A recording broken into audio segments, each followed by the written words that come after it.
I'm on stage. Don't, that's good. Okay. Oh, good. Oh, my goodness, he's doing it by himself?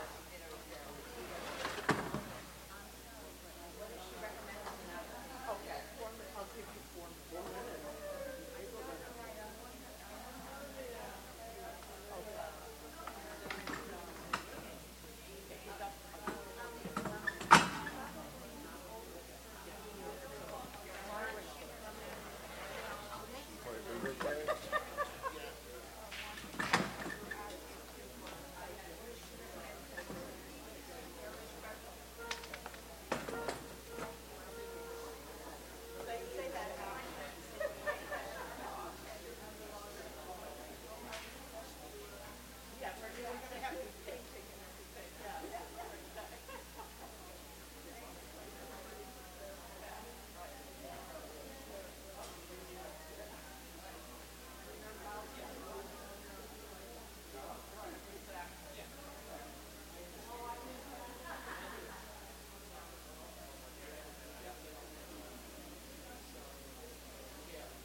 So, ladies and gentlemen,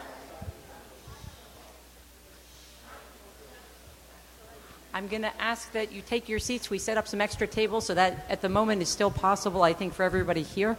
It may be standing room only in a few minutes. You guys are going to hold these. So as it turned out,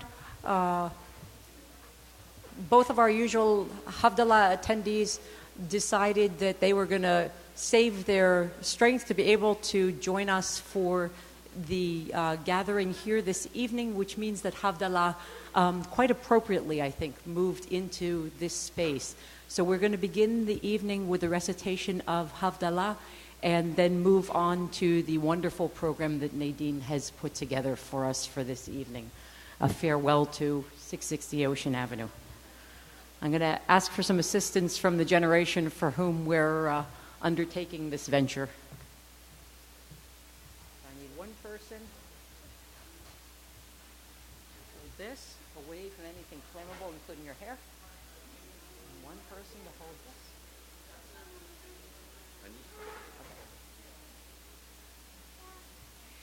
הנה אל שוט יפתח ולא אפחד, כי יזיב זמרת ארוני ויהי לי לישועה, ושבתי מים בששון ממעייני הישועה.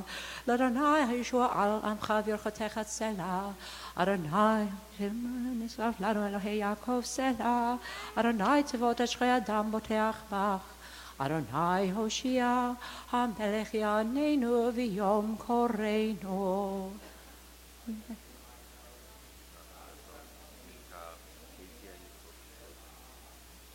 ליהודים הייתה אורה ושמחה וששון ויקר, כן תהיה לנו כל שישועות אשא, ובשם אדוני אקרא. יד היי די די די די די די די די די די די די יד די די די די די יד די די די די די Yai dai da da da da da da yai dai da da da da da da yai dai da da da da da yai da da da da da da Baruch atah Adonai Eloheinu melech haolam borei peri hagafen borei peri hagafen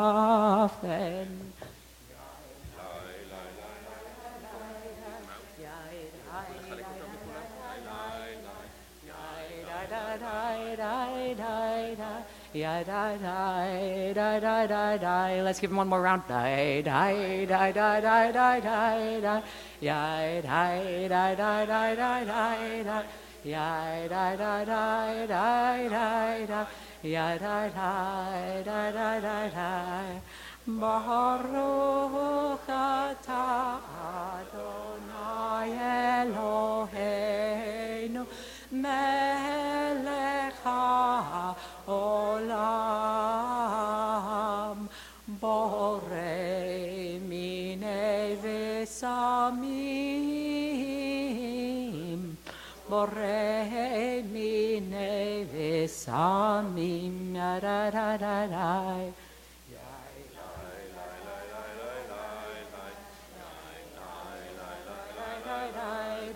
Yai da da da da da da Yai da da da da da da Baruch atah Adonai Eloheinu melech haolam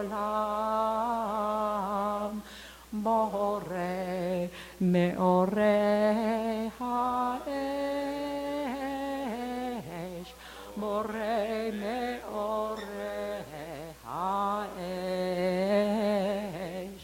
Yai dai dai dai dai dai dai Yai dai dai dai dai dai dai Yai dai dai dai dai dai Baruch atah Adonai Eloheinu melech haolam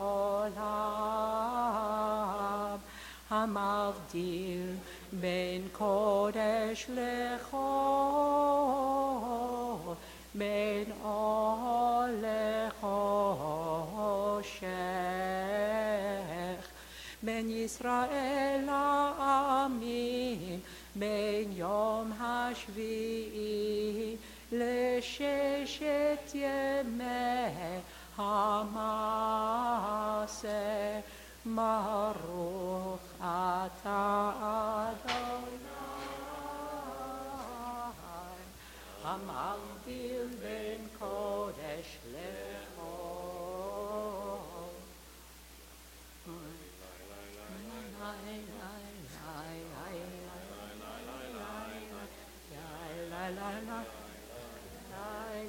Ya la la la la la la.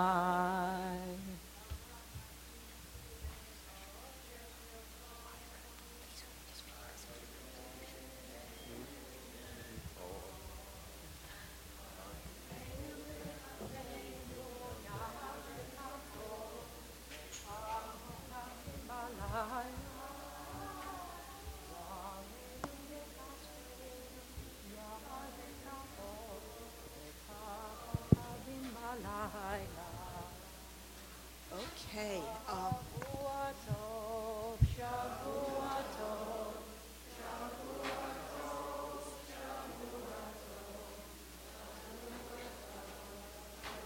If our musicians could get into place, please.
A little bit of this, a little bit of that.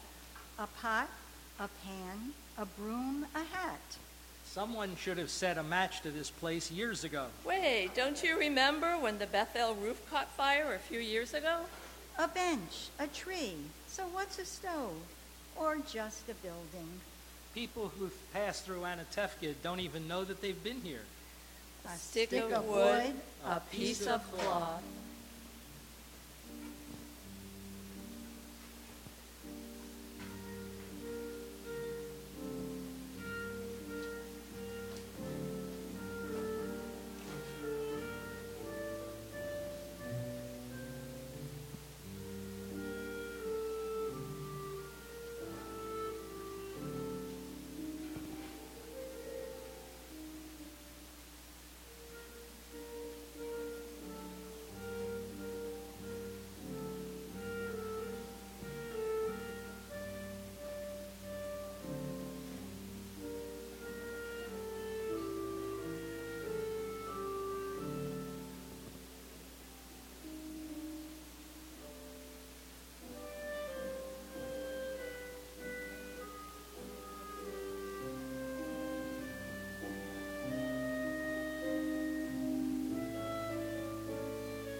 Thank you to our musicians, Leah Albert and Alan Goldfarb.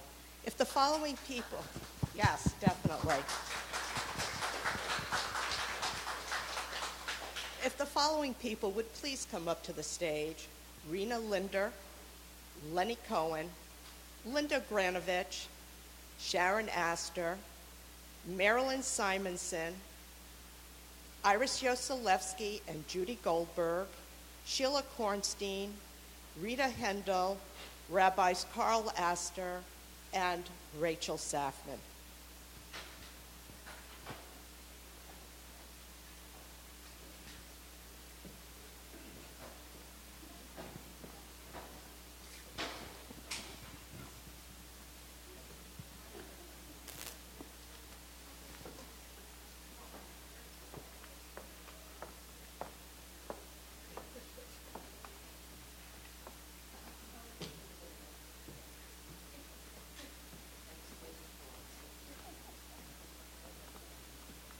I hope you all love our background. We're moving, obviously. These people are all representative of different people who have served Beth Ellen so admirably throughout the years. And we're going to do a candle lighting ceremony. Are you good at lighting matches? This is from my sister's wedding held here. So hopefully, it's been 40 plus years. Wow.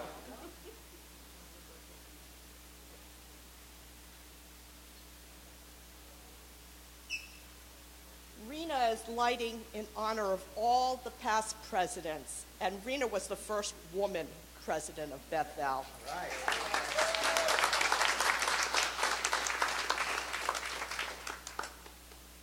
Next is Lenny Cohen. He's lighting on behalf of all the previous board members. Lenny has served the synagogue in so many different ways. Thank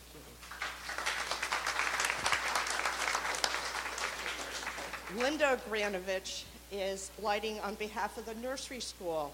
Linda has served our children so well in bringing them up and teaching them all their social skills and their ABCs and their colors and everything. Thank you, Linda. And everybody else. Yeah. Oh, thank you. Sharon Astor. Sharon's lighting on behalf of the religious school. We had a wonderful, wonderful religious school. And speaking, just a quick story, because I get to tell the stories too. My oldest son, when he was bar mitzvahed here, Mark's aunt and uncle walked in, and they thought it was the rabbi speaking. And when they walked into the sanctuary and saw it was our son doing the Torah service and everything, they freaked out. That's how wonderful our Hebrew school is and was. Thank you, Sharon. Next, Marilyn Simonson.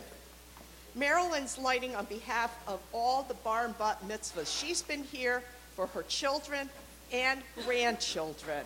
And Marilyn used to bake up a storm for all those bar bat mitzvahs when they used to bring all the food. I remember coming for the onegs. Remember we used to come? People used to bake. She was one of the people we used to head for first when we knew what she had baked. Thank you. Next is, I want to say Marcy Yoselewski. Next is Iris Yoselewski and Judy Goldberg. They have the honor of the last weddings of the boy for Judy and the girl for Iris. Their weddings for their children are this month here at Beth-El.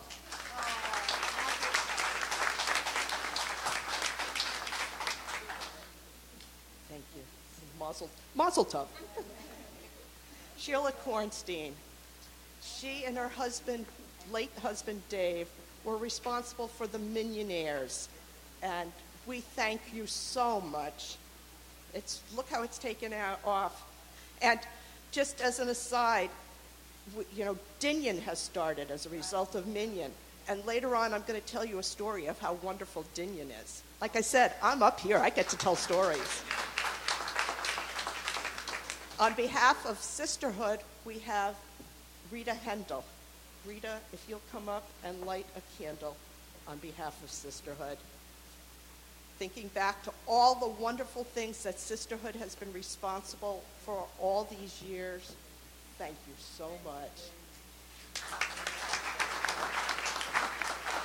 And on behalf of the clergy, we have both Rabbi Carl Astor and Rabbi Rachel Safman. Current and past.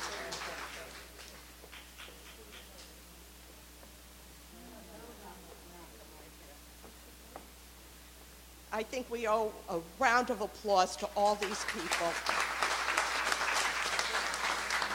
And Rabbi Safman, you'll stay up, please, now. Rabbi Safman? This was your turn to say a few words.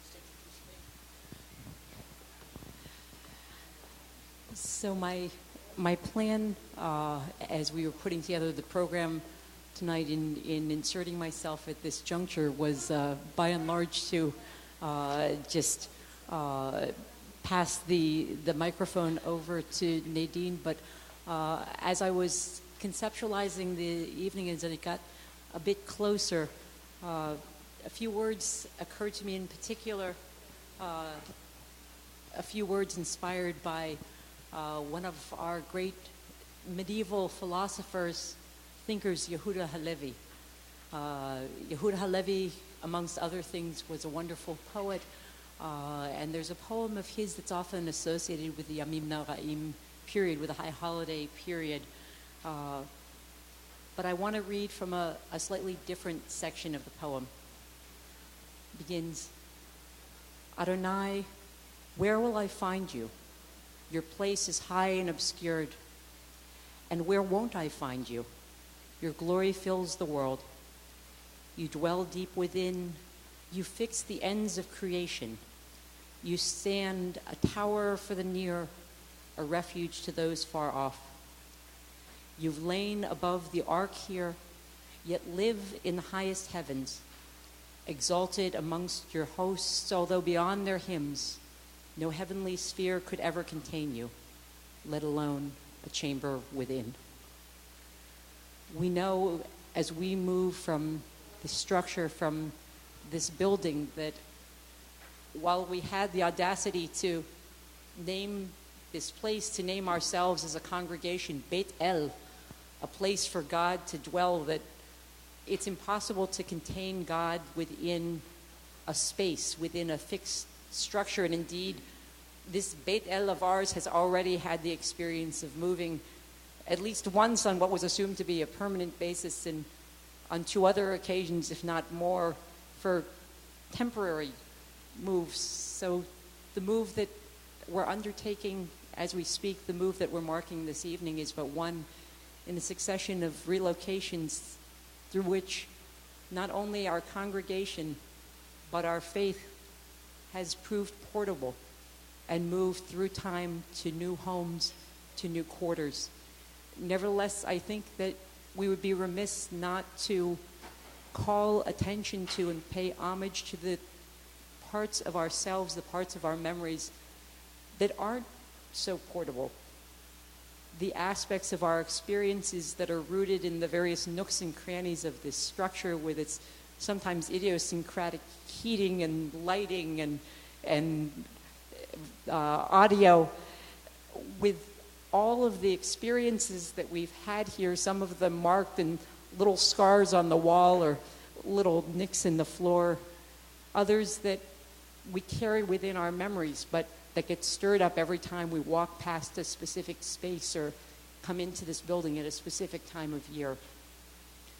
Those are pieces of ourselves that will carry on in memory, but that won't have the recurrent reference points that they've had for all the years, all the decades that we as a congregation have inhabited this space.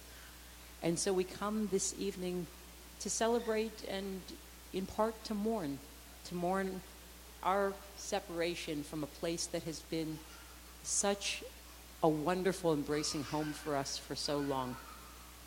And at the same time, to embrace the fact that we as a congregation could take a structure of brick and mortar and make of it a sacred space, make of this a sacred space, and make of whatever structures we are to move onto and into as we envision, build, and occupy our future home. Spaces that are equally sacred to us, both as sanctuaries and places of worship, and also as new halls of residence for the memories that will form there. Thank you, Rabbi. For those who don't know me, my name is Nadine Lippman, and I'm your hostess for this evening as we share the mostly wonderful evening memories this building holds for all of us. I'm not a comedian. One in the family is enough. Nor am I a singer. But one of my earliest memories in this building, when I attended Hebrew school, then as Nadine Kalman, is of Rena and Herbie Linder's absolutely adorable children singing on Shabbat, "May the words of my mouth and the meditations of my heart be acceptable unto thee, O Lord, my rock and my redeemer. Amen."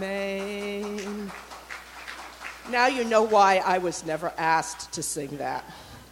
When I was married here, I climbed the steps to the bima to my awaiting groom and stepped first with one shoe and then another on the front hem of my wedding gown. I couldn't move forward, so I had to step back first with one shoe, one foot, and then with the other to release my dress, so I could step back up again. I remember hearing more than one gasp in the audience, as people must have wondered if I was changing my mind. We have 3 sons, all who have attended nursery school here. I in turn worked at the nursery school after they left. All 3 went to religious school here, and I in turn taught here after they left. I even served on the Board of Education. As for weddings, well, from my mouth to God's ear. I served on the board of directors of Bethel, the Sisterhood board, and I've run the gift shop twice. And now I've taken over the program committee. So here I am. And I'm going to share one memory here too, because this happened last night, and it happened once before for my son's bar mitzvah. One of my son's bar mitzvahs, the first one. When my oldest son was being bar mitzvahed, and you all know what it's like when you're planning something and you're running yourself ragged, and I've been running myself ragged for the last 2.5 weeks trying to put this together. Been going crazy. Well, when I came for the Shabbat for my son's bar mitzvah, Friday night, I walked up the stairs, walked into the lobby, and all of a sudden, I literally felt a weight lifted from my shoulders. And it was like a feeling. It actually felt like it was saying, you've done all you can do. Now it's in my hands. And I was able to enjoy everything. Well, yesterday, the same thing happened. I came for services last night. And when I got home, all of a sudden, all thoughts of Anna Tevka left my mind. And, I couldn't even think of the words anymore, and I was able to actually enjoy Shabbat. So today, when I walked in, I still was a little worried, but hopefully this will go good. You're laughing, so that's a good start. Anyway, memories light the corners of my mind, as Barbara Streisand sang. If these walls could speak, what would they say? Would they remind us of the famous people like Elie Wiesel who visited, or of all the rabbis looking down from the bima at all the pre-bar bar mitzvah students shushing them during Shabbat services?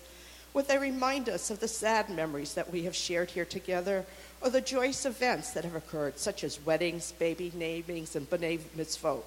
My cousin, Nathan Charles Nasser, one of the 3 Nathan Nassers in towns then, and son of Linda and Sam Nasser, actually had a Syrian band perform here with a belly dancer for his bar mitzvah. Baseball card shows, New Year's Eve parties, single club meetings, the list goes on and on.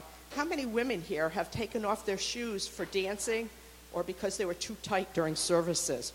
Well, we have a very special program to start off with, and then you will all have your opportunity to add your memories to it. Okay, so the first person I'd like to call on to speak is Myron Hendel. Myron, what we'd like you to do, if you possibly can, if we could move you over here. Well, I don't know, if we can move you over here, just so that you would appear. Okay, he'll appear on the, okay, Myron, it's all Thank yours. you. You're a hard act to follow. Thank you very much. It's a very sad day for me. This synagogue has been part of my life 79 years, and I'm blessed with a very good memory. And I remember what took place. I'm not going to tell you everything that took place, because I've been cautioned by Rita not to speak more than 10 minutes, and maybe that's too long. I was born in 1928. My father and mother belonged to the Ahava Chesed, as did everybody, except there was another Orthodox synagogue. My earliest memories of Cantor, Manchester, coming in the front door of Ahava Chesed on Kol Nidra, and he was quite a showman. It was he marched right up to the bima, prostrated himself in front of the bima with all his white garments. My first experience at Bethel occurred in September of 38. I was all of 10 years old. My father had joined a new congregation, Bethel. He did not leave the old congregation. And I encountered people for the very first time, my contemporaries, Donald Darin, Albert Glassenberg. They're all gone now. And I proceeded through Bethel, bar mitzvah, confirmation, high school, whatever Bethel had to order, I took part in. The very first rabbi we had was Samuel I. Ruderman. We met at a two-family house at 60 Blackhall Street in New London. Today, it is Wade Hislop's church. Wade was one of our janitors years ago, and he added a sanctuary to the two-family house. When I was there in 38, we met in a small sanctuary on the top floor, and it was part social hall and kitchen. Downstairs were classrooms and the rabbi's office. I became active in the synagogue early on, not because I chose to, but what happened was Rita became president of Sisterhood in '62, and the organization needed a little reorganization. And Rita and I reorganized the Sisterhood into the various and different committees. I went off to school, returned to New London to enter the family business in '53, June of '53. The first week I came home from work. Rita said to me that Gladys Darin came over to her and asked us to become new young members. We were all 25, 23 years old, and they had a special membership dues, $75. And what should she do? I said, you should join. And we joined at 25 years old. We didn't wait for our oldest son, Stephen, to get bar mitzvah. Everything in our life centered around Bethel. Bar mitzvahs, deaths, simchas, weddings, brises. And I remember, God blessed me with a good memory, and I met a woman in Florida on Thanksgiving who was 99 years old. She told me that so much in life happens by chance, and that's true. I took out Rita by chance, which was the best day and the best thing I did. And I went to Howard Johnson's restaurant for breakfast every day. Rita took care of the kids, and I didn't have breakfast home. And by luck at Howard Johnson's, a man named Ben Levinson, a wonderful human being, I loved him, much older than me, 20 years older than me. He and I had breakfast most days at Howard Johnson's. And one day he told me, he was president in 62 when Rita was president. And he said to me, I'm going to set up a committee. We've expanded. Our congregation has grown. We cannot use the facilities adequately to take care of weddings, bar mitzvahs, the school. And I'm going to set up a committee, small committee of elders in a week or so, and I would like you to come to the meeting. I was all of 36 years old. The oldest man there, I was in his 70s, 75, 60, 60. It was the men who built the building you're sitting in, the front half of the sanctuary. And I went, they raised the money cash, and they built the building in 1950 with no mortgage. And they took the position that we could not build a new building because we couldn't raise the money. Since I was the youngest one there, I said, you're selling my generation short. They felt that they wanted golf clubs, swimming pools, fancy vacations, and they wouldn't commit the money to the synagogue. Well, I said, maybe impetuously, the young man, why don't we, before we make any commitment, see how much we can raise? And we hired a fundraiser. Ben pointed the committee. Zig Strauchlitz was made the first chairman. I was asked by him to be treasurer. He didn't really know me that well as far as synagogue life. I didn't ever had participated in anything. I was told by Mr. Agron years before that if I came on a synagogue more often, he'd put me on the board of directors. Little did I know that I would wind up a lifetime committed to the Bethel, the Jewish community, serving on every office, finding myself second vice president, chairman of the building committee, building the building, and lo and behold, Lay Dubrow, for whatever reason, couldn't go forward as president. So I was president and building chairman at the same time. Today, I'm the only one left that I know here in the synagogue, in that class, first grade, September 38. And I've had, as the previous Gene said, bar mitzvahs, weddings, deaths, everything. And I particularly want to thank Rabbi Astor for his 36 years of my rabbi. He was wonderful in every way. And I'm really impressed that he kept my mother alive. My mother went to work at 54. My father died when she was late in her 80s.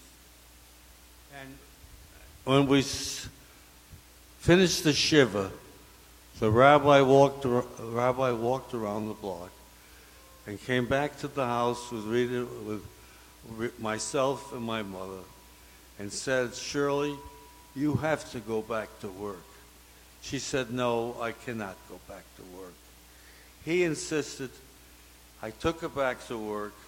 She lived 20 more years, and for that I'm truly indebted to the rabbi.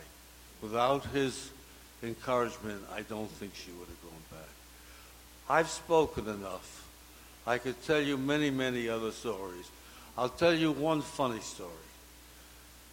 I'm president of the synagogue, and Howard and Evelyn Kaplan called me Saturday night at 6 o'clock. There was a bar mitzvah Saturday afternoon.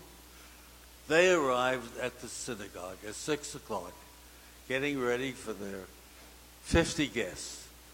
Black tie, Howard had on a tuxedo, and Evelyn a beautiful long dress. His two daughters with beautiful dresses. Howard said, Myron, the synagogue's a mess. Wade went off and did not clean up and set the tables. What are we going to do? I said, Howard, I'll be there with John. Your two daughters, you, Evelyn, and I will set up 10 tables, or 5 tables, we need 50 people. And that was one of my responsibilities. With that, I'm going to turn over the microphone to somebody else. All I can tell you is I give Judy and her committee credit. It's an enormous job to relocate the synagogue. I hope and pray I live long enough to see a new Bethel. Smaller. Yes, we made a mistake. My committee with Zig and Walter Baker and Lou Detz and Bill Melvin, we underestimated the future. We were optimistic. Little did we know that instead of 450 members in 10 years, we'd have 300 members. And the school kept going down. This building plant was set up for 400 or 50 or 500 members. I love Bethel. I do hope I can participate in any future decisions. I haven't been that well, and most of my contemporaries are no longer here. Even my 89 and 90-year-olds were not here, but the other generation are long gone. They were wonderful people, and my friendships through life were made at this very institution. It's been a great, great time for me, Rita, my 4 children, 13 grandchildren, and 7 great-grandchildren. We lived life through Bethel, and I was fortunate that I came back to Bethel and didn't practice law in New York City. Thank you so much, Myron.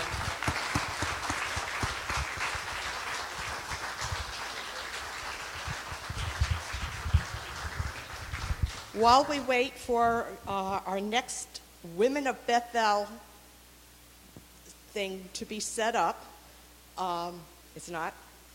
It's set and ready to go? Okay. Are you running it or, okay. While person comes up, gets ready to set it. One thing.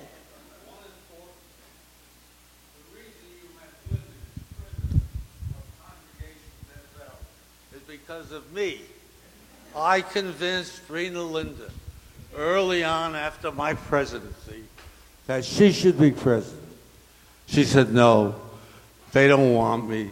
Ted Washington and that group of very orthodox men don't want a woman on the Bema. Well, they were wrong. I convinced Rena to be president, and she was followed by many great women, Debbie Benson. Now we have Judy, Cindy Weiner, and it wasn't easy to convince Rena. That's all I can tell you.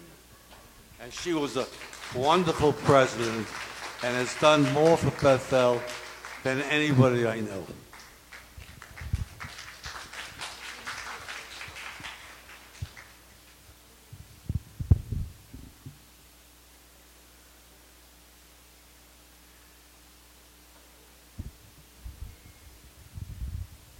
Tell me I'd have to speak.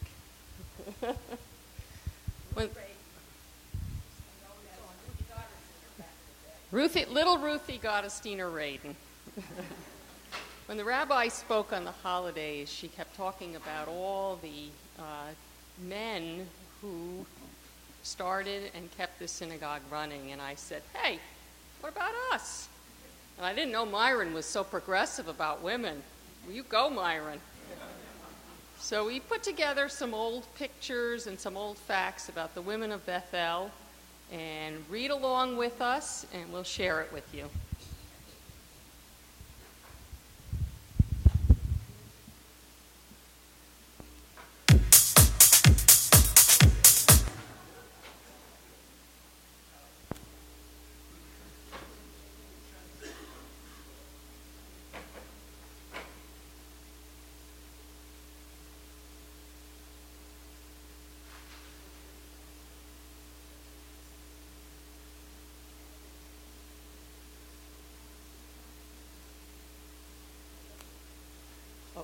I'll tell a quick story.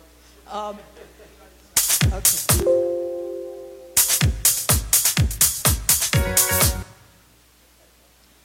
Melanie Greenhouse sent this in from son Ian. I remember Rabbi Rhonda coaching me on my bar mitzvah speech at her house and making me a tuna fish sandwich. It was very generous of her, so I ate it. But I've never been a fan of tuna fish.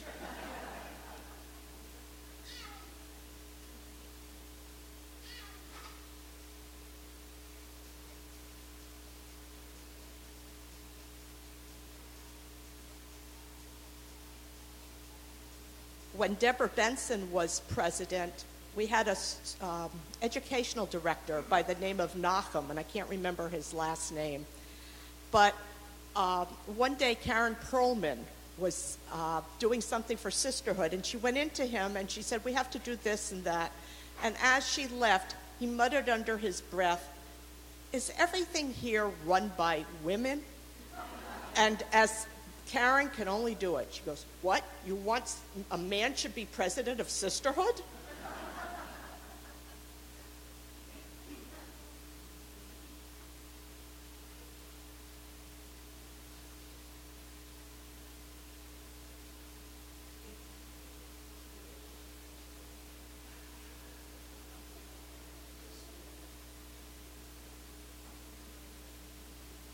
Do I have time for another letter? Okay. From Jerry and Deb Schwell. In the years prior to 1972, we were peripherally related, as young people are in their 20s, to Bethel. In September of that year, we made Aliyah and lived in Israel through 1977. One evening around 1973-74, we sat down to watch Israeli TV and saw a documentary program entitled Who is a Jew in America in Hebrew, which was based on the Jewish community within a quintessential small American city. The community chosen was one where all branches of Judaism were represented, Orthodox, Conservative, and Reformed. It was apparent that an Israeli television crew made the production, but we cannot be sure. Can you guess which community was chosen as the subject of the program? Yes, 'twas New London. We almost fell out of our chairs when we saw our bingo at New London. We heard individuals we knew personally being interviewed and got explanations of social and religious activities as were then part of the Bethel experience. Also, members of both Ahavat Hesed and Temple Emmanuel were interviewed, but understandably, we remembered less of those conversations.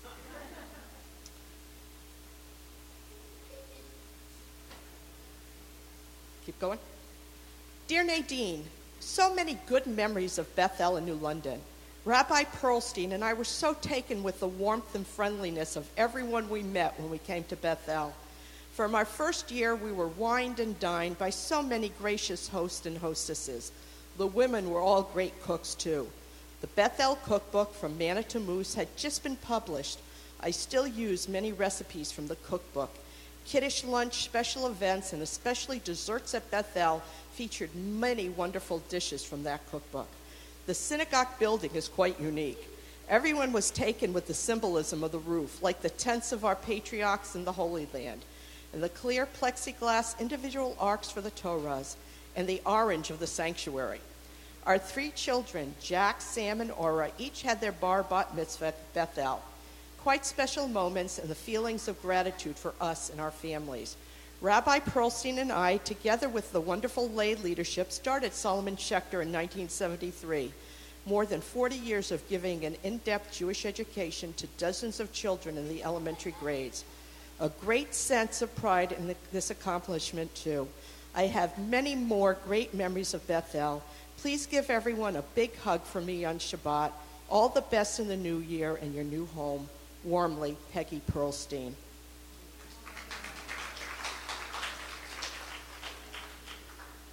Okay, this one's from Sharon Lazarus Fromson. Sharon's the daughter of Al and Lottie Lazarus. I have many memories of Bethel Synagogue. Some good, like holiday services, Mr. Greengrass, as he was known back then, and weddings, including my own and Mark Nadine's. And some not so good, and some in between, like Hebrew School. I would like to say, though, that the one memory that will forever be embedded in my brain was the day of my bat mitzvah. Aside from the panic that I would freeze from total stage fright, was the knowledge that I am almost 100% tone deaf, and I knew whoever attended services that night would suffer from my terrible singing voice. Little did I know that the unthinkable would happen and that my fears about that night would be magnified, horribly magnified. My mother and I and several other women were in the reception hall preparing for the Kiddush for my big night when my father walked in with a terrible look on his face. President Kennedy had just been assassinated. Yes, my bat mitzvah was on November 22nd, 1963. After trying to absorb this terrible news, panic set in. For my mother, will there be enough food now for everyone that will be coming to service? For me, are you kidding? I might have been able to handle getting up in front of a small group of people, but certainly not a high holiday-sized crowd. Somehow we all managed to get through it. No one went hungry. No one complained to me about pierced eardrums. And my entry into adulthood will always be entwined with the memory of President Kennedy. Just an aside, November 22nd was also my mother's birthday and the day she died, a date I will never forget. We're almost there, or keep going?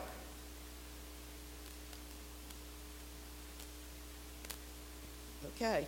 Robert and Mona Levin, who couldn't be with us tonight because they're in Harrisburg celebrating their granddaughter's 5th birthday.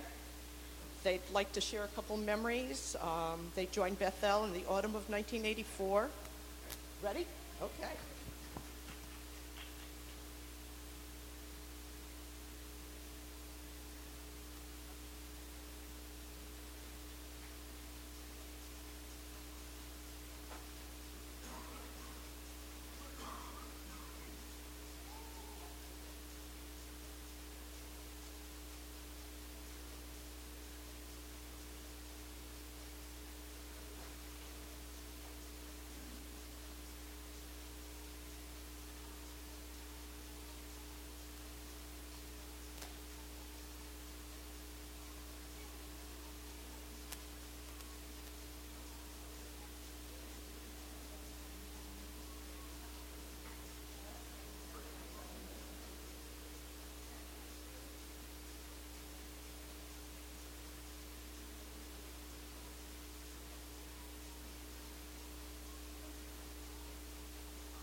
Rena Linder is next.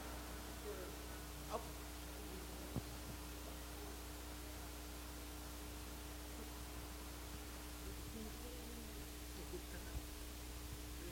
Thank you. No, I don't want to hold it. Yes, everyone needs to use the microphone because we are filming and streaming. And if you don't use the microphone, you will not come through. So you will not be Okay, heard that's fine. for eternity. Thank you. Thank you, Nadine. What? Do I have to stand up here? No, you can see me. No, I'm going to talk into it like this. Nadine told me that I have 1 or 2 minutes, but since I'm next to the oldest person here, I'm going to talk for about 4 minutes. Okay? Bethel has a very long and distinguished history in southeastern Connecticut as a house of prayer and a house of study and a house of assembly. We at Bethel have worked with all our hearts to do these things with loving kindness. We will not stop just because we are soon to locate to a new building. As we prepare to close the doors for the final time at this house, which has served so proudly as our home for many decades, let us reflect on our commitment and devotion to those ideals that make us Jews. As with my husband, Herb Linder, our children and grandchildren, many of us are the beneficiaries of brilliant and compassionate rabbis, cantors, and teachers at Bethel. These men and women have instilled in us and through us to our non-Jewish community the importance of education, moral values, equal rights, civil rights, family, and community solidarity, and the responsibility to be involved in the synagogue in our community. We have experienced and known rabbis and teachers Abraham Heschel, Elie Wiesel, and Carl Astor are among them, who wept and comforted wounded survivors of the Holocaust, marched with Dr. Luther Martin King Jr. for civil rights, and spoke out against inequality for women, the LGBT community, and immigrants. The influence those leaders from Bethel had in our community is astounding and encouraged many non-Jews and Jews alike to stand up and be counted, realizing that every human is in God's image made. A few years ago, Rabbi Carl Astor returned from a 6-month sabbatical. Upon his return, he spoke about how proud he was of our membership. He specifically said that there are very few synagogues in which members can lead services, deliver sermons, and ensure stability in the absence of a rabbi.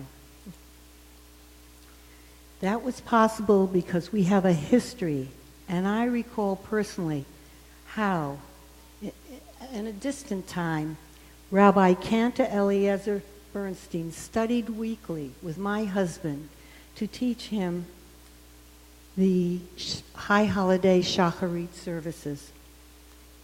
Many others, both adults and children, were taught by Rabbi Greengrass and our other rabbis and teachers. Yes, teachers like Diane Marin. They have been and are our treasures. Have no doubt that the commitment Bethel has had to equality among men and women has influenced our non-Jewish community. Our members have served in state office, city councils, civic governments, civic organizations, and in businesses. Jewish women, and I know because I was Bethel's first woman president, have contributed to this congregation and to our communities. Take note, young women and men, you have the yad now. Use it with honor.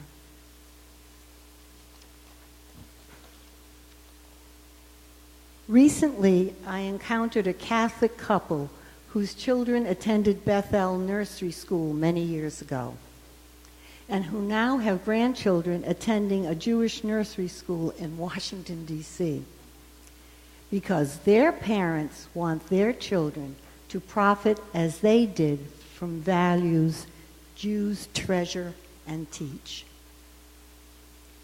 Bethel has given so much of our lives to this community we call home. We all recall the blood drives, the civil rights marches, community federation lunches, bingo fundraisers, auctions, art shows, outstanding speaker series that brought in world leaders and artists, scholarship programs, study groups, book clubs, Sunday men's breakfast club, breakfasts, seders, film club, dignionaires, minionaires, Shabbaton, and much more. Who will ever forget our beautiful kiddushes and Onik Shabbat? Certainly not those who prepared and cleaned for them. Bethel has been our house of worship. It molded our lives and made us good citizens and worthy Jews. It has been an inspiration, a positive force for our members, and certainly an inspiration for our non-Jewish community in those critical matters of equality, justice, and good deeds. We have stood and we have been counted. We have packed our treasures from Bethel's museum, including valuable Torah scrolls, antiquities, and Judaica. We have moved our library, we've packed our prayer books and Talesim, and we will soon close the lights in this building. But have no doubt, the eternal light of our sanctuary, which has daily reminded us of thousands of years of customs, traditions, prayers, and history, will never go out. It will follow us as Moses and the Hebrews of the Exodus followed God's cloud in the desert. It will comfort us, guide us, and love us, not only as individuals, but as the community we are. May we grow from strength to strength with God's help. Thank you, Rena. As Carla Bender makes her way up to the stage, I forgot to mention that I forgot to mention when I said I was going to tell you about Dinyan. I was trying to get a hold of Peggy Pearlstein's address, so I put a call out on Dinyan. It's almost like a listserv when we send out messages trying to get a hold of things.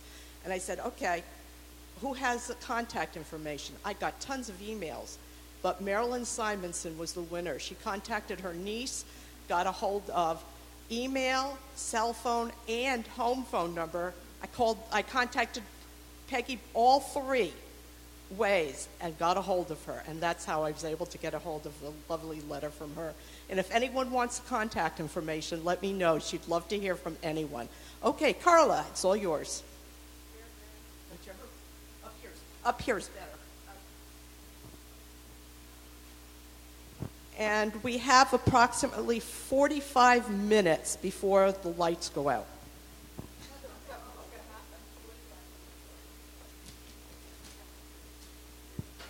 I was asked to speak about Solomon Schechter Academy. It was founded in 1973 by 5 families. Among them, they had 7 students in grades 3, 4, and 5. The early families included the Pearlsteins, Shell and Sandy Cohen, and George and Barbara Burton. It was run as a parent co-op for many years. The parents did everything. They hired the teachers, they bought the books, they took care of the physical plant.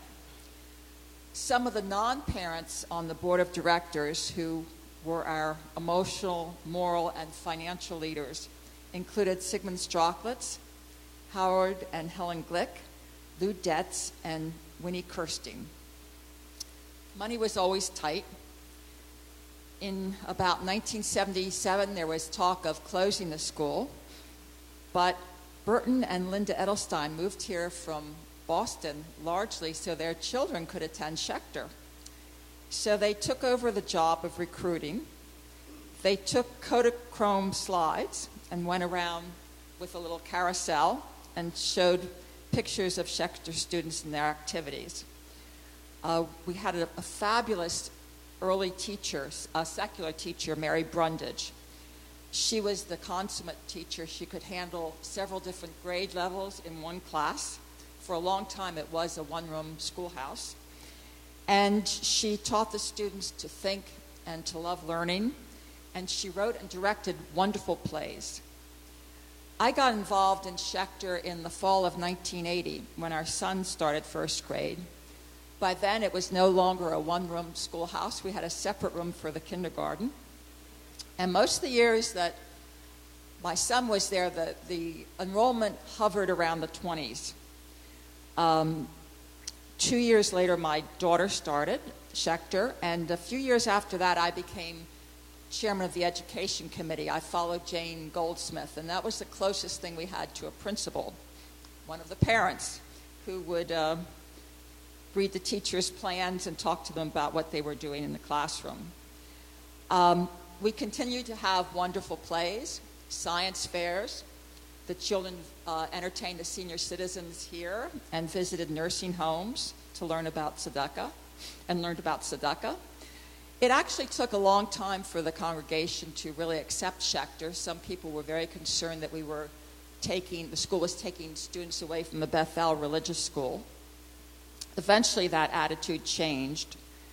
Some of the advantages of the school being very small, I remember when the Wallmans took a tour, my daughter was still quite young, and she went with me, and she said, the best thing about Schechter is you know everybody's first, middle, and last name. And the students thought of each other more as siblings, and they weren't so bounded by separate grade levels. Things really started to change when we became a little more professional. In the summer of 1986, we hired Karen Rosenberg, as she was already teaching there, but we hired her to be a part-time principal and part-time teacher. And that's when things began to change. And I think my last year there, the enrollment was up to 41. And then it really took off. Part of it was the local economy. Pfizer was booming. We also got a lot of young immigrants from Russia. And at one point, the school had over 90 students in it. We're back to being a small school again, but it's still a wonderful place with wonderful teachers who teach the Jewish children of southeastern Connecticut how to be wonderful citizens of the synagogues, the temples, and the country as a whole. Thank you, Carla. Okay, Lenny Cohen, come out wherever you are.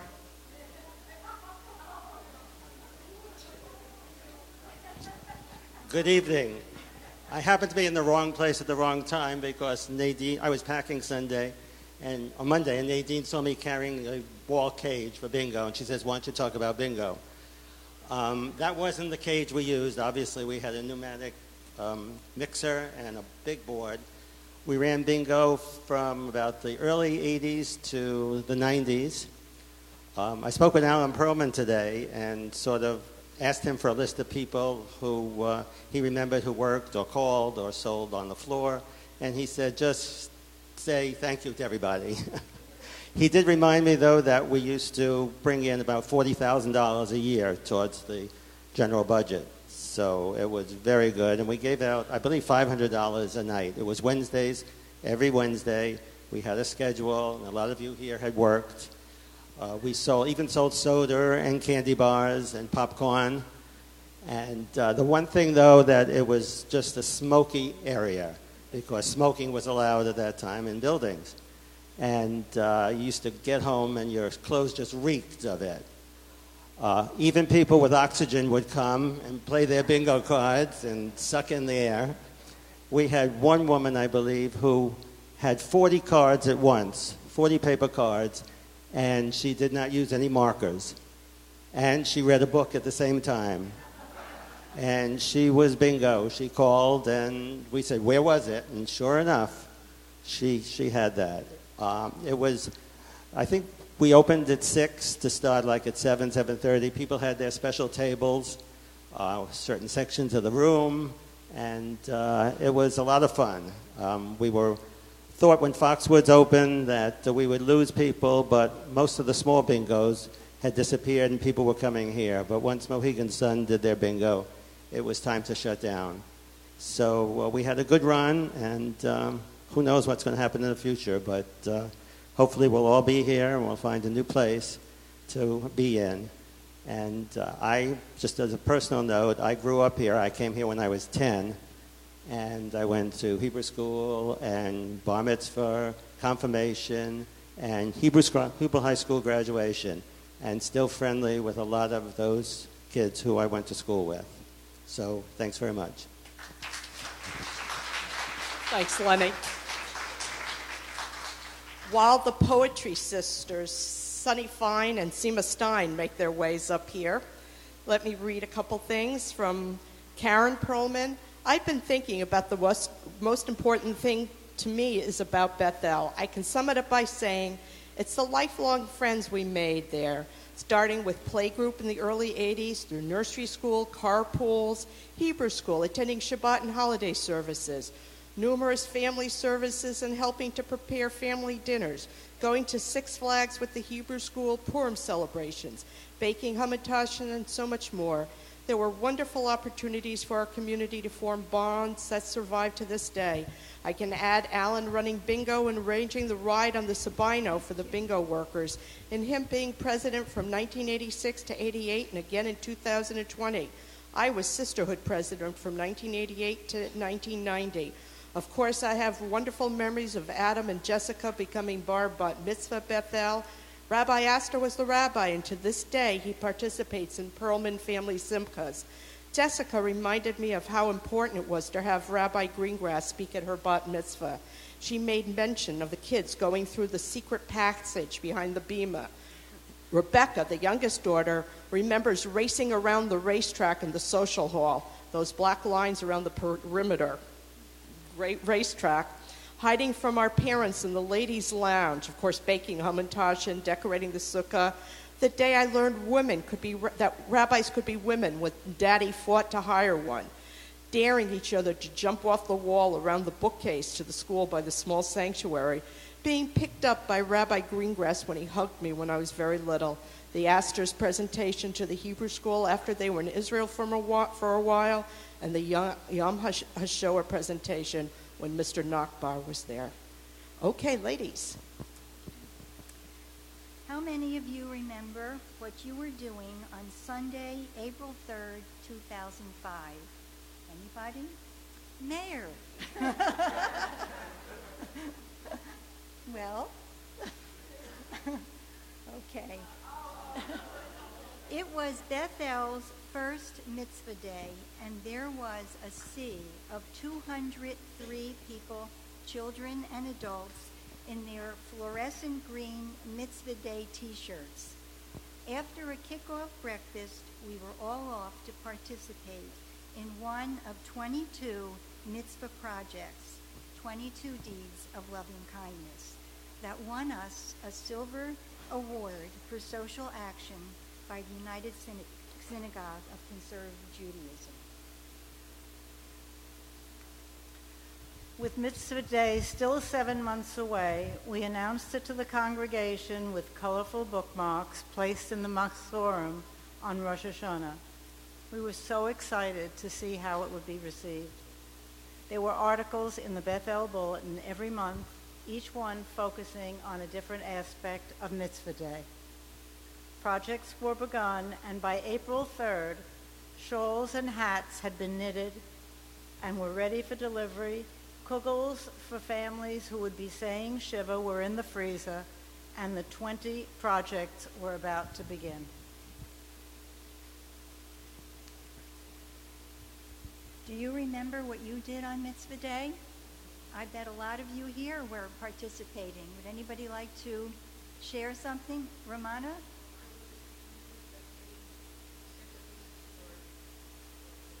Our Mitzvah Day flowers, which we used for years to decorate our tables. Sue? Still use, yes. Sue?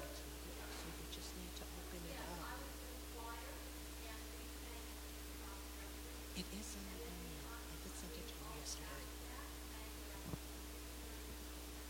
You,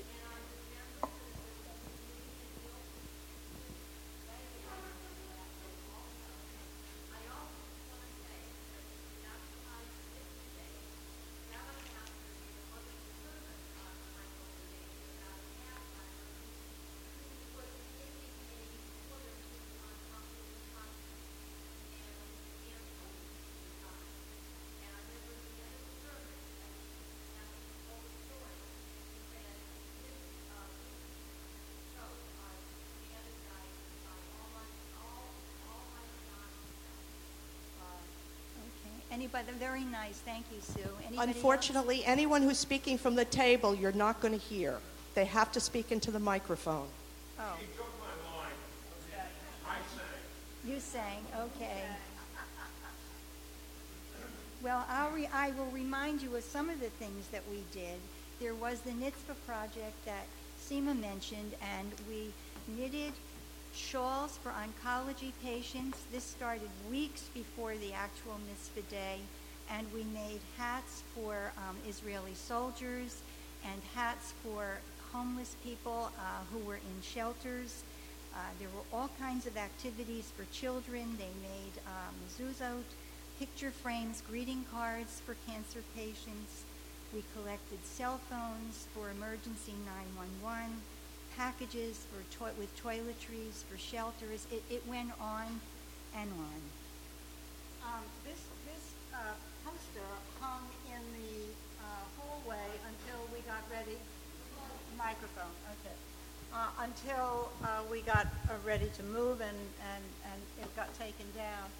But one of the pictures that always makes me giggle is one of the projects was teenagers going to the nursing home and giving manicures.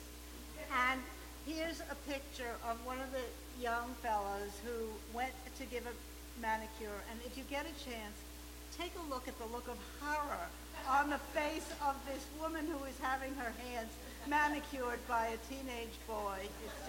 It's absolutely precious.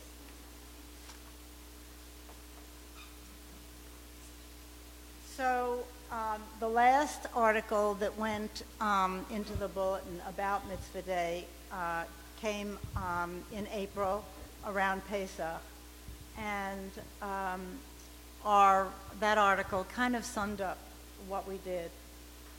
If 203 people get involved in a synagogue event, dayenu.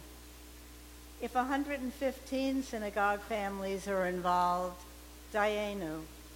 If 175 people sit and enjoy a lovely breakfast together, dayenu. If any one of the 22 Mitzvah Day projects were accomplished, dayenu. If people gather together to do good things for the world, dayenu. The logo for Mitzvah Day was Mitzvah Goreret Mitzvah. One mitzvah leads to another. May we be blessed with the strength and desire to continue this tradition into the future, wherever we may land.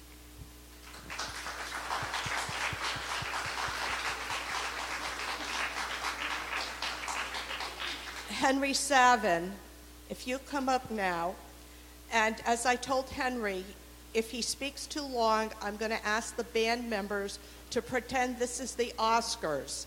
And you know how the music starts drowning them out if their speech goes too long? that's what's going to happen to him. So because we are down to 35 minutes, and there are a lot of people who want to speak, let alone the people who are still on our... You want to speak down here, or what would be easier for Henry?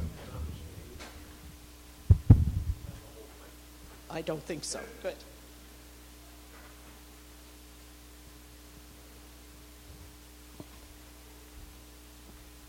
I want you to know, Nadine, a number of years ago, the City of New London celebrated the Coast Guard's 200th birthday. Excuse me. I got water at my table. And when we did, I had Sam Gagenson speak at the closing event. And he spoke for 3 minutes. I bet you can't do that. Ziggy was astounded. That's all he spoke.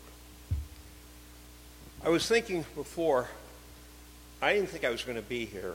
This thing is, I had rotator cuff surgery Tuesday morning. And I guess you called that night. And I said I'd have to think about it. What I didn't know was that by morning, I had a bodacious toothache. And yesterday, I had a tooth extracted. So, what? Here I am. I just figured, and when it hurts, I rub it internally with rum. But I was thinking about this, and I see people who've been kind enough to write things down, and I probably would have if I'd had a little more thought about it, knowledge that I'd be here. But I think I'd like to go way back. Myron talked about excuse me, Mountain Avenue and that area, and of course we had that wonderful shul on Black Hall Street. And what I remember of that shul most, well, two things, but the one is downstairs. And I think it was Rabbi Ruderman at the time. And I was in Cheder my first or second year, and had to have been my second year, was the year after the war had ended. And the men, my father included, and the rabbi were in his office with the door closed. And it was time to go home, and we're all antsy because a couple of us, our fathers are in there. And finally, I got to the point, as some of you know, I was called precocious.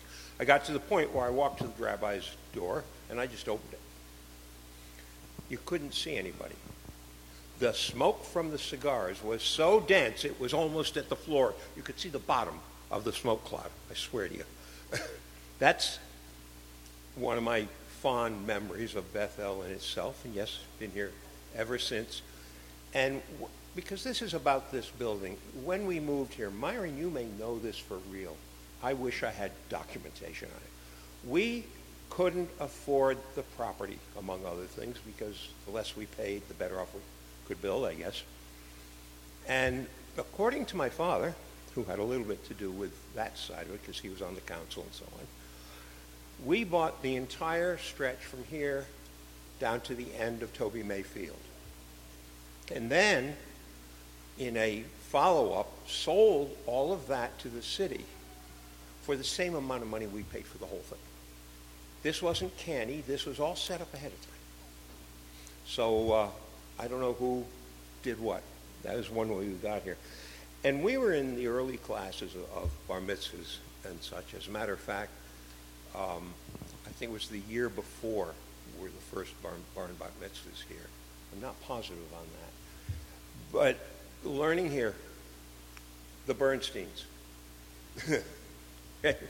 So Henry was the educator, and his brother was, who incidentally in the old country was a rabbi. His brother was, boy, how do you put it this way? Oh, yeah, I know that. Yes, he was Chazan, but he was so much more. He taught lessons, as a teacher, and he taught lessons in life. And when we would work with him for our bar bat mitzvahs and learn the prayers and learn the significance, and he made sure we did that, he had ways of making sure you knew all of it. Blessings for the Haftarah. Well, when you're a little kid, and they're kind of long, because my age group is when the elders weren't teaching us. My first year in Hebrew school, they taught us vocabulary and sentences, to speak. That was the last. From there on in, No more words. It was phonetic. You could read Hebrew phonetically, but we weren't going to be Hebrew-speaking people. That was part of the assimilation thing. And so as we went along, we were learning to read, as I say in our cater here. It was pictographs, I think is the best way to put it. But each rabbi has resonated one way or another. Rabbi Ruderman. I got to college, and the Hillel rabbi turned out to be the man who had been the rabbi at Storrs when the Hillel house was dedicated. Dad built it, so we were involved. And so I went to see him, and then I went to the conservative shul for Yontif. And I walk in the door, and who do you think's there, Rabbi? Rabbi Ruderman. I mean, everybody thought I knew all the rabbis in the world. And it was just that kind of stuff that went on. Rabbi, any of you remember Rabbi Kreitman? Yeah. Okay. Because you told me reminiscences. Thank you. So I'm sitting in services one day, and I can't even tell you where I was, but right there. And I had this little squeezy thing that looked like a set of jaws, but it was really a mouse trap. And when you squeezed it, it was open. The mouse would stick its head in and it would get it. And I had it in my jacket pocket. And I guess Rabbi Kreitman had seen me fooling with something. So he came up in back of me, leaned over the pew, and put his hand in my pocket. Right, you got it. I was levitated from that seat. He's a big man, levitated. Of course, later on in life, he shows up as I believe it was the assistant editor. Jerry, I'll do that to you. Thank you. But he taught. He went on to be something pretty special in the Jewish community. Again, from here. And I know when I talk to people about what went on, many of you do, I know I do. I have the pictures of what happened on the Bima, in the library, in the Cheder, in here.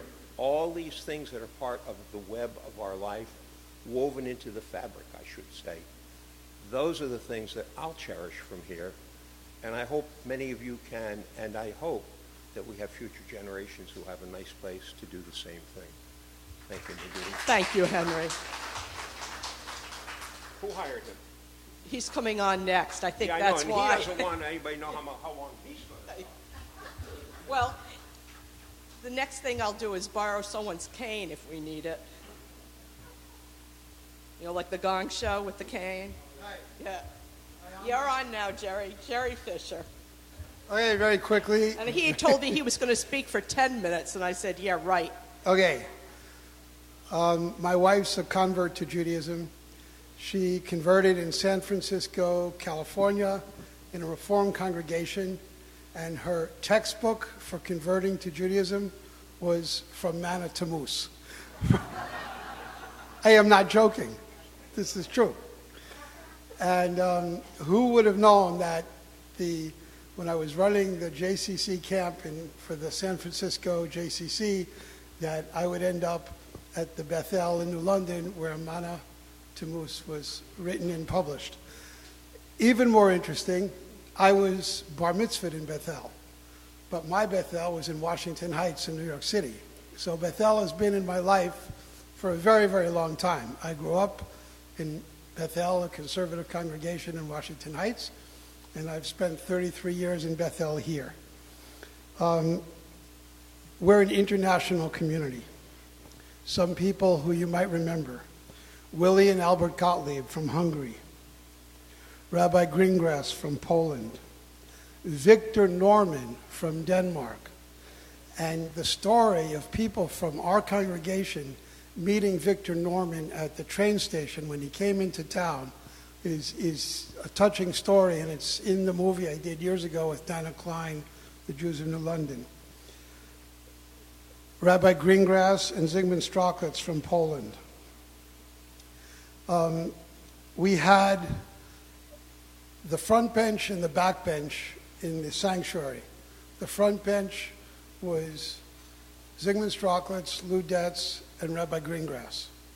And then behind that front bench was Louis Reich, Jerry Fisher, Burton Edelstein, a few other people who would sit behind these giants of Judaism.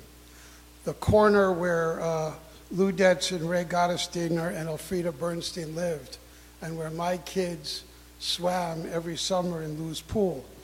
So Lou Detz did not make it much past 90, but Ray Gottesdiener is still here at 93. Woo! And she's not here to get the applause, but Elfrieda Bernstein is 103 and in the Hartford Jewish Army. There's always a risk when you read names, but I'm going to read some names and I'm going to say a little something about each name. Are World War II vets, some of whom I think really did suffer PTSD. Bill Shifrin, I don't know how many of you remember Bill Shifrin, but super, super nervous. Sam Rogovin, who told me countless times about being on a boat in the Pacific and being blown up and shot into the water and having to swim up and splash the water away so the fire wouldn't burn him. Lee Dubrow, and then Harold Weiner, who was so proud to have gone into the Navy. I was particularly attracted to this congregation, not just because of Mana Tammuz and my Bethel thing, but because it was led by two atheist presidents.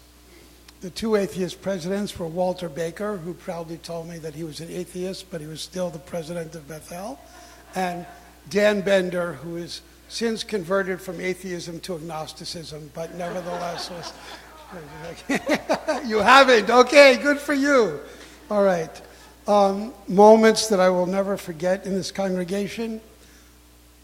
I don't want to make you cry, but Harold Julie and Herb Linder blowing shofar. And that was just amazing. And then Michael Cohen has picked it up, and Jared Linder, who just did an amazing job this past Rosh Hashanah. And Herbie always chanted the Tekiah, Truah, Shvarim, and we hope that Harry Leiser will learn how to do that in the next few years. He'll get there. Soviet Jewry was a key for our congregation.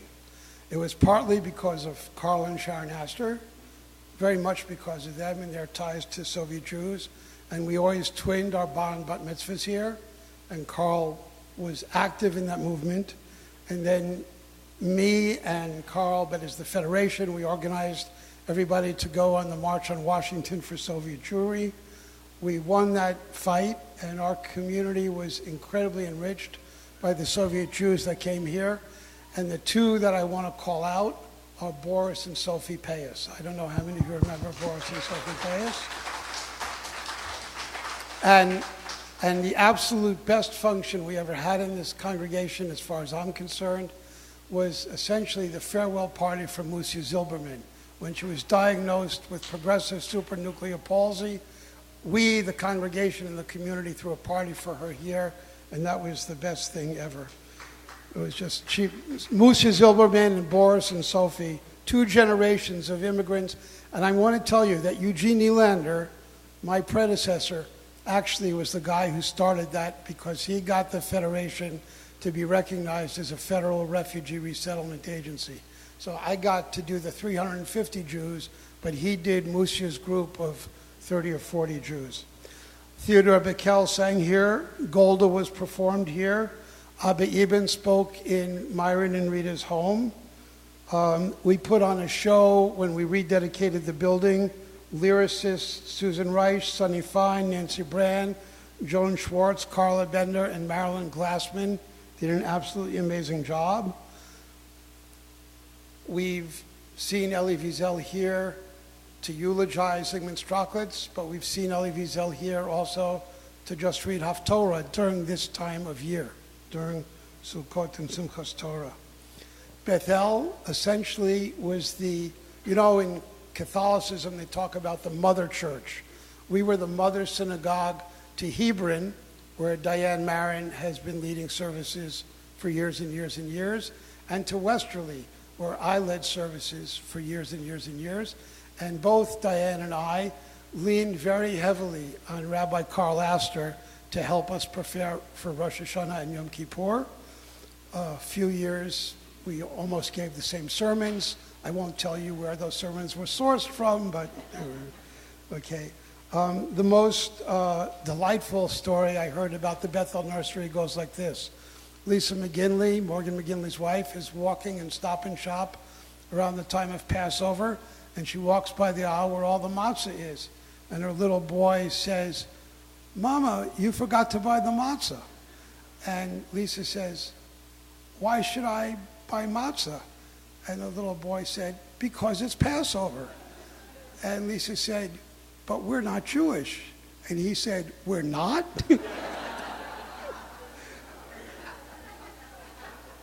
And that's the power of our nursery school. And I'm big in Rotary. I wore this tux to a Rotary event 2 weeks ago. And in our Rotary Club, we give out dictionaries to all of these public and parochial schools here. And one time I went to give the dictionaries to a public school kid, and the kid stood up and he started to count for me in Hebrew. And I said, how do you know how to count in Hebrew?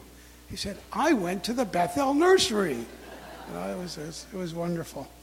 Our rabbis, Rabbi Safman is deeply involved in refugee resettlement now. Rabbi Astor was deeply involved in the crop walk and walks for hunger and taking care of kids. And our congregation, through both Rabbis Astor and Safman, and now to some degree me, and to some degree somebody else, are very involved in Martin Luther King Day. But for me, I got it. I thought Henry was going to play the piano. For me, a congregation is its people. I tried to name some of the people who are very close to me. And if we all stay close together, wherever we go, we're still going to be a great congregation. Thank you very much. Sharon Astor. Do you want to bring your husband up, or does he want to come up separately?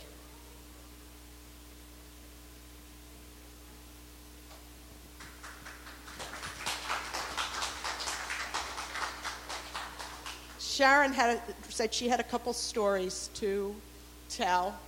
And of course, we want to hear from Rabbi Astor. So this way we can time them together.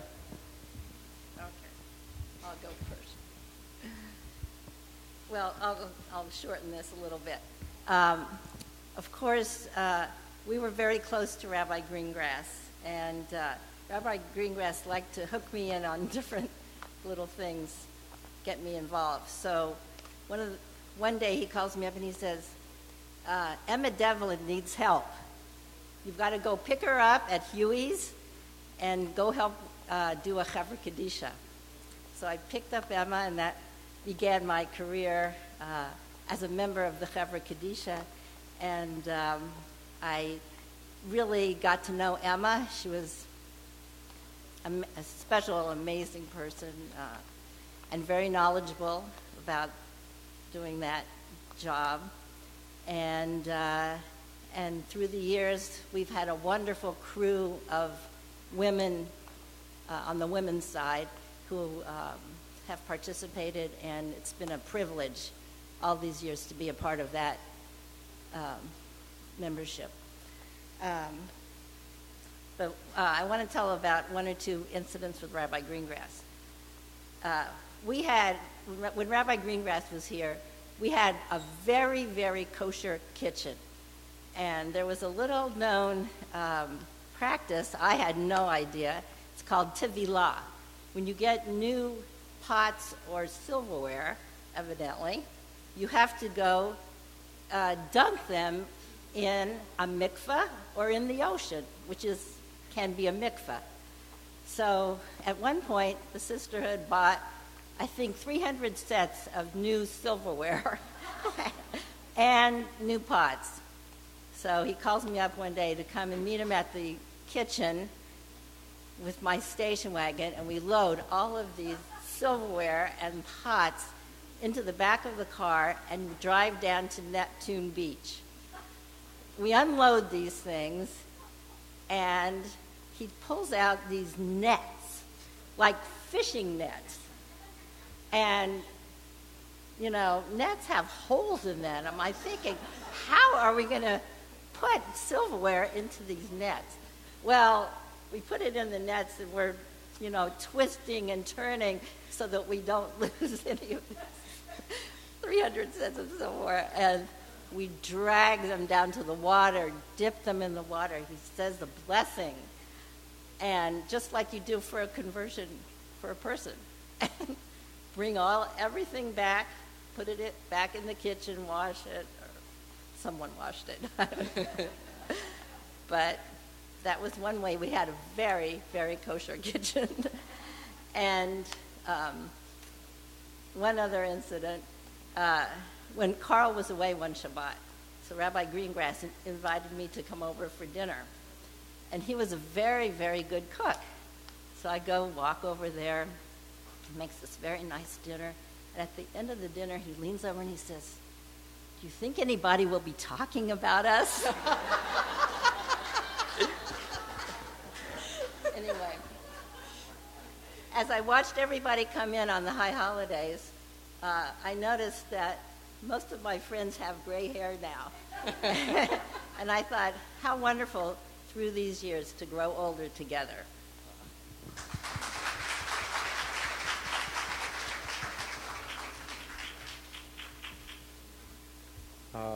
I will keep it very, very short because everyone has really said a lot of the important things. It was really wonderful for me to be walking around the synagogue with a film crew a number of weeks ago and just reminiscing about different things in the synagogue with them. I hope that film comes out. I know Steve Darren has been involved with that, and he has a crew working on it, and it'll probably be very worthwhile.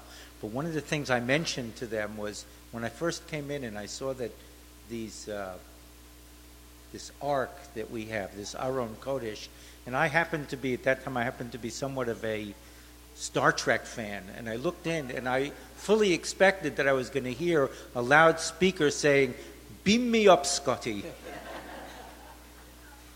I got used to them. I got used to them, and I began to see, when they opened them up, the artwork that Ben Zvi had done for those, and I hope this stuff will go some nice places.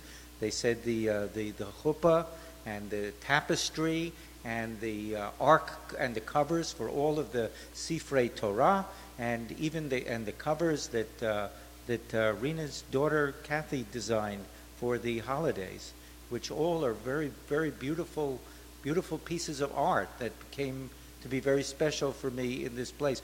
I want to say that one of the things that really attracted me here, that I hope that whenever we relocate, we'll keep this in mind, was when I first pulled up for an interview and I saw there was tennis courts out there.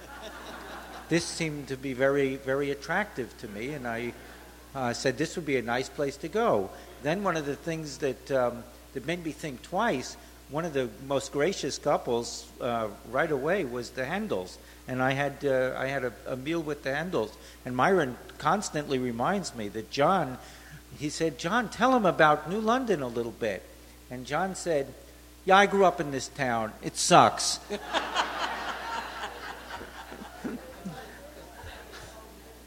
I stayed for 35 years, so I guess it was okay. I just want to tell one tiny little story that I think is an important story, and it's about a group of people who were members of a synagogue called Ohev Shalom Synagogue in town, and that synagogue had to give up their building and had to decide what they were going to do and where they were going to go. And they really had a choice. The logical choice was that they would go to the Orthodox synagogue, Ahavat Chesed, because they were an Orthodox congregation. They worked out, the Orthodox congregation was not that welcoming to them, and Bethel, on the other hand, was more than welcoming to them, and said, we'd love to have you. Just come. Whatever you're paying for dues there, you can keep paying for dues here. And they came. They brought their pews. They brought their Sifrei Torah. But most importantly, they brought their people. They brought their people. And the minyan was not a minyan. It was not a Bethel minyan. It was an Ohev Shalom minyan with some Bethel people in it. All the people that you heard mentioned here, Bill Shafrin and the Gottliebs and Charlie Ruttman and all these people were Ohev Shalom people. And I guess that's the most important thing that I have to say. Who knows where we'll be or what we'll do? But I think Judy, you hear Judy said it beautifully. I think in her talk when she said Bethel is not 660 Ocean Avenue. Bethel is this congregation and the people, and that's what really matters, and that's what will take us into the future. Thank you. Thank you, Carl. When we sent out requests for memories, the very, very first ones I received were from two sisters, Arlene Pollock and her sister Sandy Davidson, who are actually sitting here. But they both sent me memories, and they're actually both very similar. They both remember Rabbi Goldstein, Rabbi Greengrass, Cantor Bernstein, Rabbi Bernstein. Arlene mentioned Esther Solman, who was in the library. Sandy mentioned she graduated from Hebrew High School with Rabbi Goldstein as her teacher, and she and her late husband, Harvey, were the first two to graduate from the Hebrew High School to marry each other. She remembers making arks for her consecration and being presented with a small Torah, which she still actually has. They both mentioned that their mom always baked ahead for Friday night onegs, and she would freeze everything. And then when she went into the freezer to take things out, it would be empty because all the kids would go in and take a cookie here, take a cookie there, and So that's why they all enjoy frozen cookies. They both also mentioned Sharon Lazarus's bat mitzvah, which I mentioned earlier. And they both also mentioned that their dad, Izzy Pollock, their parents were Izzy and Martha Pollock, and Al Lazarus used to prepare many men's club breakfasts. And Arlene also mentioned she especially cherishes the memory of Rena Linder presenting her with her silver Shabbat candlesticks 53 years ago, which she still has.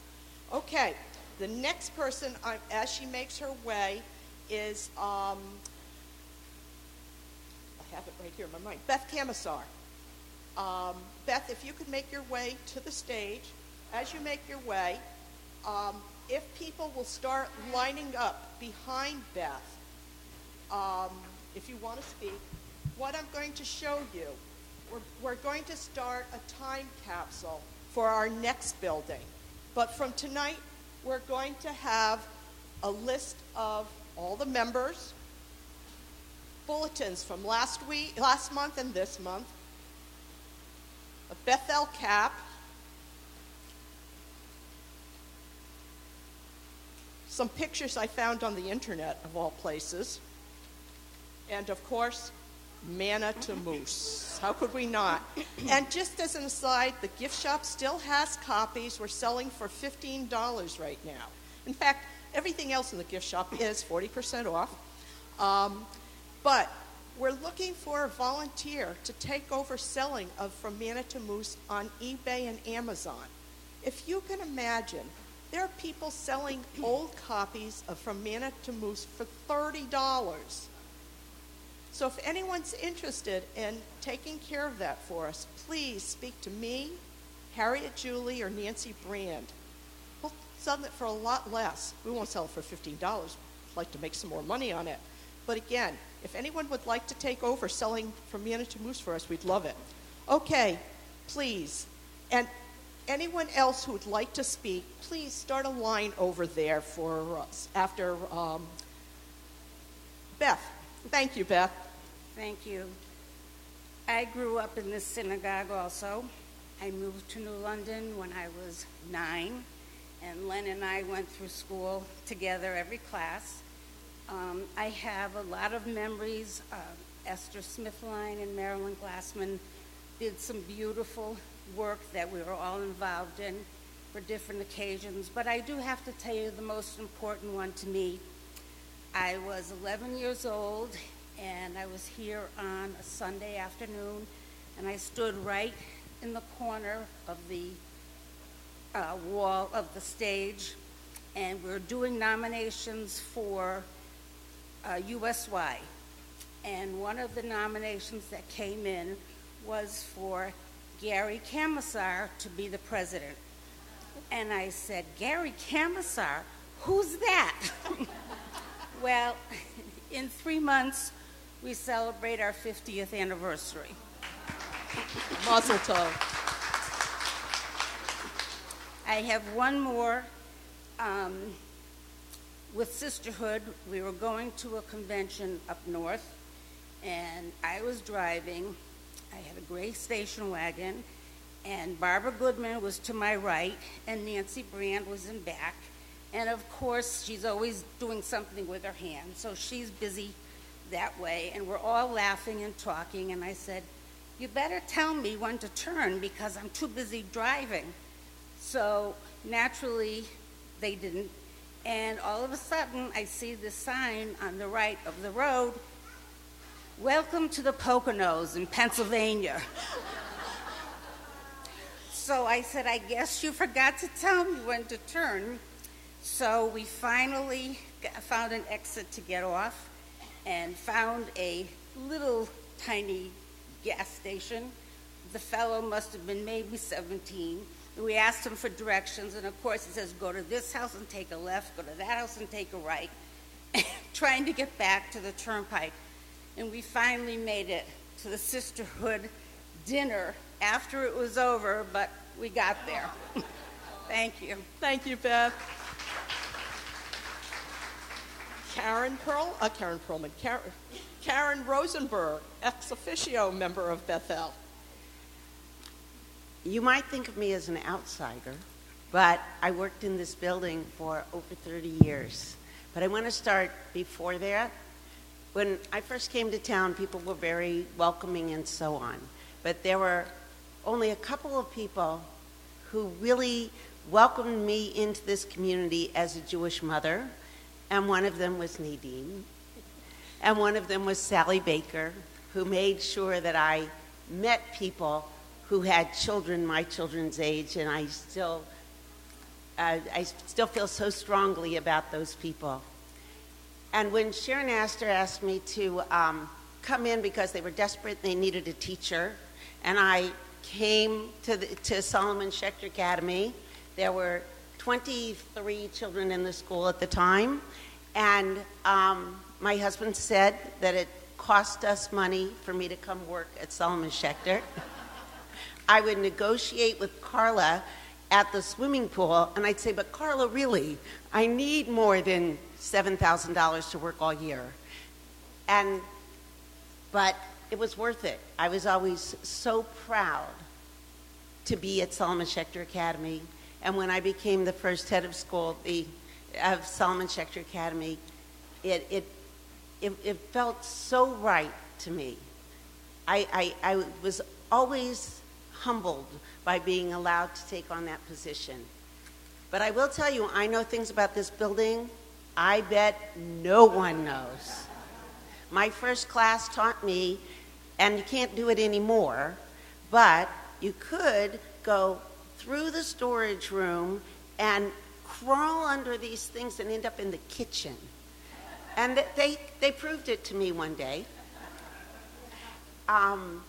We once had a president who moved, who did not particularly like Solomon Schechter Academy, and he hid the microphones the night of our last program. But I had a very special person here who made sure that Solomon Schechter got little things that we needed. We had no copy machine. We had one computer. We had no copy machine. So if I needed something copied, I would go find Rabbi Astor. He would sneak it into the office. He would copy it for me and give it back. So I have always appreciated that, even more than Sharon asking me to come take this position. But I had wonderful students. I had wonderful parents. There are people I will always appreciate and always be proud to know. The presidents of our school. I will never, ever feel that we did the wrong thing by adding the addition to the school. We got a gym which we needed desperately, particularly the week that Steve Darren closed down this social hall that we couldn't use it the entire week because it was Andrew's bar mitzvah. And those classrooms and just the beauty of the people who gave to support that building. So many of our Russian family, former Soviet Union families who were in the school gave what they could at that time, even if it was just $10, so that they could say that they helped put that up. And it's beautiful, and hopefully it was part of what made the building look so attractive to learn. And I just want to say, this has been a second home to me, and walking around this building makes me so sad that it won't be here anymore. It'll be hard to drive down Ocean Avenue and not pull in. And I want to thank you for allowing me to be a part of this community. Thank you. It may be time for me to turn in my keys. I'm not 100% sure, but you'll never get this part because Gerald gave it to me. I think a lot of people are going to have to turn in a lot of keys. Mayor, we're going to be needing this in a couple seconds, so if you want to get it started. Carla, you have something to add? Two quick Bethel stories. We moved here in the summer of '78, and we were given tickets for the high holidays. We came to services. My husband hadn't been in the building. I'm not sure he'd been in the building at all. So our kids were very young. He was out in the hall with our 21-month-old daughter, and she started running down a hallway. So he started running after her. Well, guess what? Out on the Bema high holiday services, and everybody started laughing. Boy, was he embarrassed. And then the next year, she was going to Bethel Nursery School. And it was time for our son to start religious school. He was in kindergarten, and he didn't want to go. So he started crying. And when she found out he was coming here, she started crying, and she said, "No, my Bethel." Yes, Rita, if you please stand up and get behind the microphone. I want to tell you that In the microphone, please. when Myron and I come here, we're probably Myron always says to me, I think we're the oldest people here. And I don't know all of you, but when we come here, I feel that all of you are part of who I am. And listening to all of you, I have the feeling you also feel that way. So I just want to tell, I hate losing this place. I think it's so beautiful and spiritual. I love the sanctuary, but it's the people who make it. And we're going to just move on and try to be whatever we are, only more so. But I want to tell you a story about the nursery school, which my children were too old to attend. My daughter-in-law, Ruthie, is from Norwich, and her mother had a stroke. And it was in the summertime, so Joey and Sam and Ruthie came and stayed with us. So Sam went to the day camp, and Joey went to the nursery school, while Ruthie went every day to be with her mother. And I would try to get there early to pick Joey up because I didn't want the nursery school to let out and he didn't have anyone to meet him. So I came one morning and I see someone I never saw before. So I went over, I said, "Oh, you must be new here." My name, to introduce myself.